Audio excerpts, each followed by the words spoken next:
За энэ удаад би жижиг дунд үйлдвэрлэлийн тоног төхөөрөмжийн импортын асуудлаар ярилцахаар жижиг дунд үйлдвэрийн техник технологийн мэдээллийн сайт ter.ceg.com-ын захирал Инх 51 студид орж авчираад байна. Өнөөдөр цаг гарган ирсэн танд баярлалаа өдрийн мэдрэг.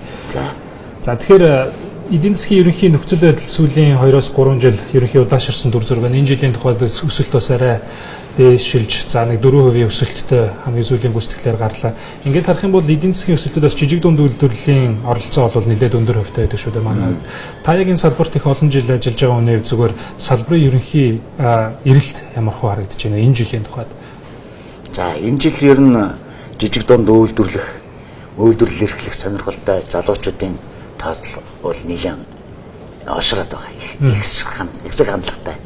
Ёгоор зөв эдийн засаг бас ингээд уналтанд ороод ирэхээр чинь хүн чинь бас боддгийм байна л да. Гэхдээ би чинь ер нь ингээд дандаа ингээд одоо нийгмийг дагаад ингээд эдийн засгийн уналтыг дагаад миний амьдрал доошилж явах хэрэгтэй юу гэдэг нь үгүй шүү дээ. Хүн болгон бас нэг амьдралаа хөгжүүлээ, өвчин орлого нэмэгдүүлээ гэж бодох болж юм тийм ээ. Энэ чинь эдийн засгийн тэр нөгөө уналт чинь хүмүүс юм тохиол өгöd шүү дээ. Юм хийх хэрэгтэй гэсэн. Тэр утгаараа ингээд хүмүүс бол юм хийж эхэлж байна. За ингээд ажиглаад байхад бол одоо манай залуучууд бол юм голдоо бол бие бинийгээ дуурайж юм үйлдвэрлэе болох сонирхол ихтэй байдаг. Тэр нэг айтайх юм чинь би яаж чаддгүй гэдэг юм яа. Залуучууд бол би тийм тэр тал дээр нь бол би мэдүү болохгүй. Нөгөө л тамийн тоогонд биднээс адилхан буцлах гэдэг шүү дээ. Хүний хийсэн юмыг дуурайгаад тэр хүнтэй хамтж идэгээ тамийн тоогонд тэр хүнийг ардаас нь зулгаагаад хамтдаа унаад байвал Монгол яаж өгч юм. Хүний хийгээгүй юм хий. Энийг гэж би тэдэнд зөвлөдөг. Юу хэр зэрэг хятад улсад 14 жил амьдрахтаа 8 жилийн би одоо хятадын жижиг дунд үйлдвэрийн тоног төхөөрөмжийн судалгаа хийж тосгоноос тосгон ахаад нэг хот эргээд нэг тосгон гэж явж байхад хятад хүн яаж мөнгө босгож гэнэ вэ? Ямар үйлдвэрлэл эрхэлж гэнэ вэ? Босгосон мөнгөө яаж өржүүлж гэнэ вэ? Энэ бүгдийг 90 хай сурвалж өсөр байтал нэг мэдсэн чинь нөгөө тоног төхөөрөмжийн инженеринг тавин чинь бизнес санааны эрэлчин болсон байхгүй. Тэгэхээр бизнес санааг ингээд эрэл хайгаал гээд хийгээд өөрөө нэг мөнгө босгох 1000 санаа гэсэн тийм ном бичсэн. Ингээд Монголд хүрээд ирлээ.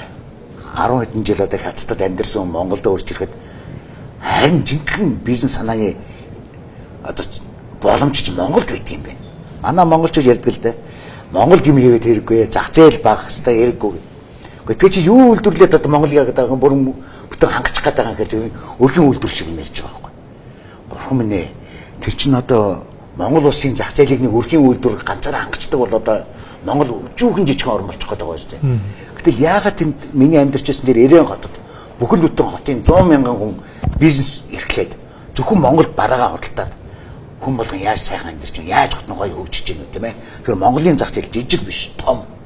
Агуу том зах зээл. Харин энэ том зах зээл дээр биднээс одоо тэр дэлгүүрийн лангуугыг дүүргээд байгаа тэр гадаадын бүтээгдэхүүнийг орлогоор бүтээгдэхүүн үйлдвэрлэх хэрэгтэй. Ингэж зөвлснөөс залуучууд бол бас санаа авч хэлж байгаа. За тэгвэл тавихаа хамгийн ашигтай бизнес юу вэ гэж асуудаг. Монголд хамгийн ашигтай бизнес бол орон нутагт байгаа түүхий дээр экспорт нь гарах бүтээгдэхүүн үйлдвэрлэх юм бол энэ хамгийн ашигтай бизнес. Монгол шиг эдийн засаг нь одоо хямрах дуртай тийм ээ. Ийм оронд валютын урсгалыг өөрлөгөө татдаг юм үйлдвэрлэл бол хэзээ ч унахгүй байхгүй тийм ээ. Тэр жижиг дунд үйлдвэрлэлийн тухайд бол тоног төхөөрөмж өөрөө хамгийн чухал асуудал яагаад болдог шүү дээ. Хөрөөгөө бол мужаан гэж хэлээд явах тийм ээ. Тэгвэл хөрөөг хаанаас авах яаж авах вэ? Залуучууд маань тоног төхөөрөмжийн сонголт хийхдээ буруу сонголт хийдэг. Яаж ийм хөө за манай юуд л амьдралын түүх хятад руу явдаг. Нэг өөр Монгол одоо нэг буудлын эзэм ч юм уу одоо нэг таксины жолооч нөгөө ачигч дугуйч иймэрхүү нэг өөр монголч одоо би ийм тоног төхөөрөмж авах гэсэн юм аа. Одоо энэ үйлдвэрийг олоод өгч. Нөгөө өөр Монгол интернетээс харж байгаа нэг босон болоогүй нэг үйлдвэрийн хаяг болоод ингээл зурчилж өгөөл үйлдвэр авдаг. Жинхэнэ тоног төхөөрөмж чинь тэр өөр Монголын одоо өдөөний малчин буудлын эзэн таксины жолооч ачигч нар мэддэггүй. Тэд нар сонгож мэддэггүй юм. Тоног төхөөрөмжийн инженер хүн сонгох хэрэгтэй. Яах гэж тоног төхөөрөмжийн инженер гэж байгаа. Яах гэж хувцас одоо дизайнер гэж байдаг юм.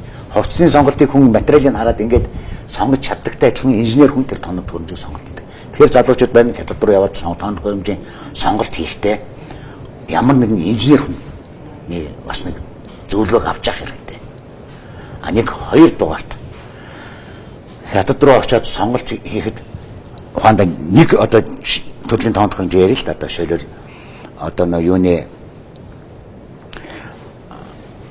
за чулуу бодлого үйлдвэрийн тоног төхөөрөмж гэж яриа тийм ээ. Чулуу одоо карьерийн. За чулуу бодлого үйлдвэр нэг зөвл хянаа можин Жэнжүү хотод бол одоо хэдэн 100 үйлдвэр байна. А тэр 100 үйлдвэр дотроос зарим нь сайн хийдэг, зарим нь муу хийдэг. А тэрийг яаж таних вэ? Өнөөдөр залуучууд маань хятадын үйлдвэр технологийн одоо хөгжлийг үзээд одоо тэр Гуанчжоу өсгөл уралдаан дээр очиод гайхан бишрээд хөө хятад улс гэдэг чинь одоо үнэхээр хөгжсөн юм байна. Хятадын тоног төхөөрөмж мундаг сайхан болсон байна гэдгийг олж хардаг.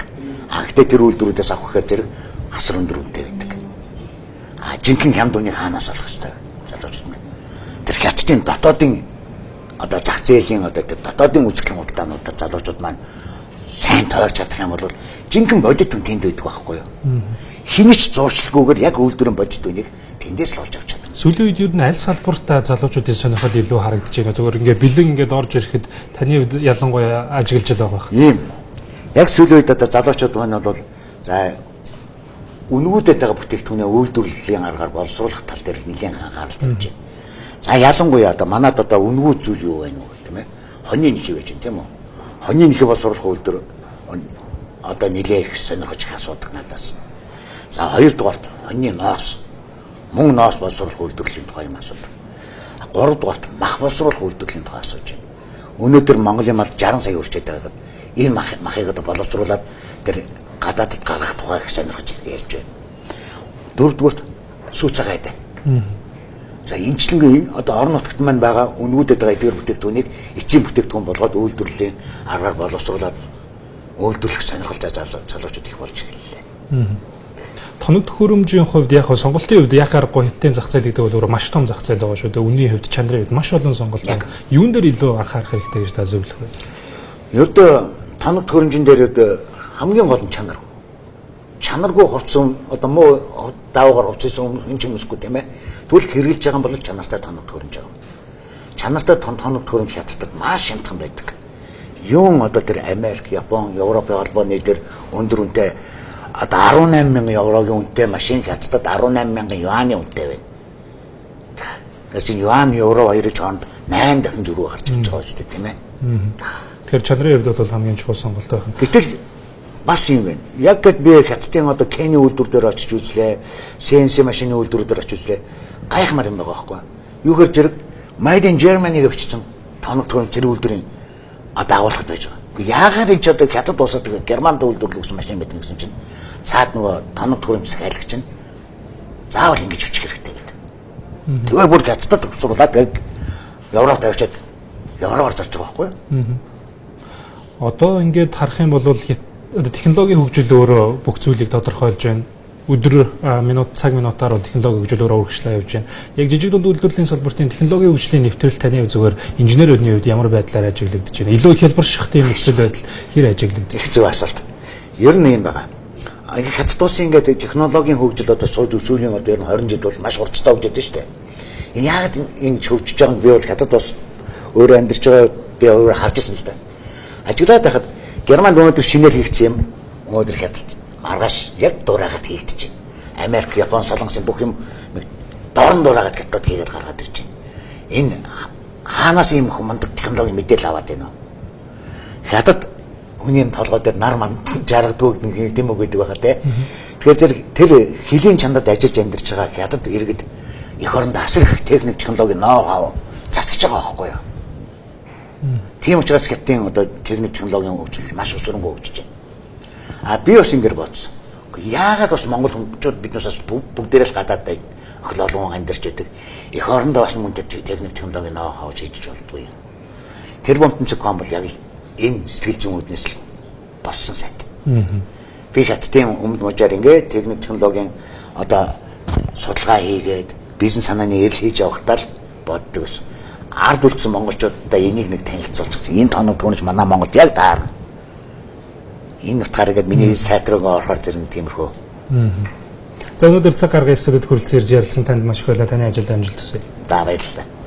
За студид жижиг дунд үйлдвэрийн техник технологийн мэдээллийн сайт тэр бомтон.com-ын захирал Инхтай хүрэлцэн ирж Монголд бүтээцгээ болонд ярилцлаа.